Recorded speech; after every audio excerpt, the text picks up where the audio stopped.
श्रीकृष्णाय नमः। यद्यदाचरति श्रेष्ठस्तत्तदेवेतरो जनः स यत्प्रमाणं कुरुते लोकस्तदनुवर्तते।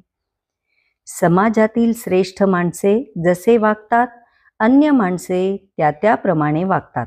ती श्रेष्ठ माणसे ज्या गोष्टी प्रमाणित करतात, इतर सर्व माणसे त्याला अनुसरून वागू लागतात. आपण जगतो ते फक्त स्वतःसाठी नाही, आपल्या प्रत्येक कृतीकडे समाज डोळसपणे पाहतो.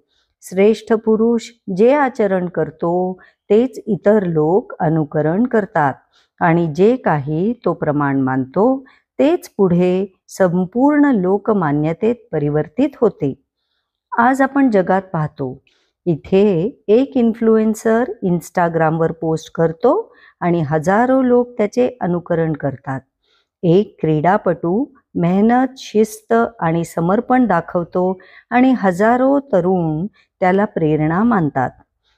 पण भगवद्गीता आपल्याला स्मरण करून देते, खरा इन्फ्लुएन्स फॅशन आणि ट्रेंडमध्ये नाही, तर नीती, सदाचार आणि कर्तव्यपरायणतेत आहे. रामराज्याचं तेज स्मरलं जातं कारण श्रीरामांनी स्वतःच्या जीवनातून सत्य आणि न्यायाच्या धर्माचा आदर्श घालून दिला आहे. इतिहासात आपण जर पाहिलं तर छत्रपती शिवाजी महाराजांनी जसं धर्म, स्वाभिमान आणि जनतेच्या कल्याणासाठी जीवन व्यतीत केले, तसं त्यांचं प्रत्येक पाऊल जनतेसाठी मार्गदर्शक ठरलं. त्यांनी सिंहासन जिंकण्यापूर्वी लोकांची मनं जिंकली. त्यामुळे आजही राजा म्हटलं की डोळ्यासमोर त्यांचाच चेहरा उभा राहतो. हेच आहे आदर्शांचं सामर्थ्य. पालकांना आपली मुलं जशी पाहतात तशीच घडतात. विद्यार्थी आपल्या गुरूंना जसं वागताना पाहतात तसं ते जीवनशैलीत उतरवतात आणि समाजाला नेते जसं दाखवतात तसे लोक चालतात.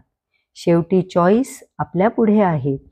आपण स्वतःचं जीवन असं घडवलं आहे का जे इतरांसाठी प्रेरणादायी ठरेल?